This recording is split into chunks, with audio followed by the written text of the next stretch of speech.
बिस्मिल्लाहिर्रहमानिर्रहीम नहमदुहु व नुसल्ली अला रसूलिहिल करीम अम्मा बाद। मुहतरम नाज़रीन किराम, एक साहब मोहम्मद अर्श, इनका सवाल है, अस्सलामु अलैकुम मुफ्ती साहब, मुझे अजमईन लड़की का नाम रखना है, कैसा है? अल्लाह ने पहले रमज़ान में लड़की से नवाजा है, अल्हम्दुलिल्लाह। वालेकुम अस्सलाम व रहमतुल्लाहि व बरकातुहू।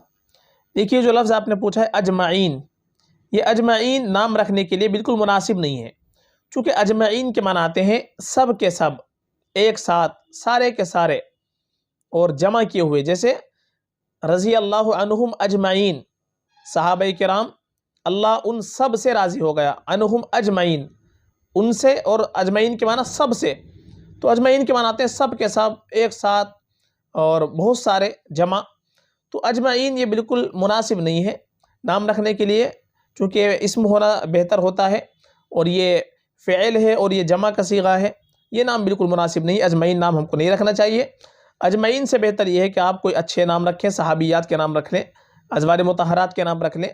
बहुत सारे नाम हैं, आप मेरी प्ले लिस्ट के अंदर जा सकते हैं, या बल्कि आई बटन में आप देख लीजिए, इसके अंदर सहाबियात के 60 नाम मैंने माना के साथ बयान किए हैं। इसमें से आप देख लीजिए, बड़े प्यारे प्यारे नाम है सहाबियात के, और या प्ले लिस्ट के अंदर जा कर के आप देख लें, उसके अंदर A to Z हर लेटर से आपको बॉय और एंड गर्ल के नाम मिल जाएंगे। तो आप बहुत अच्छे अच्छे उसके अंदर नाम है, उसमें से देख करके नाम रख लीजिए। अजमईन नाम ये बिल्कुल मुनासिब नहीं है। फ़कत वल्लाहु आलम।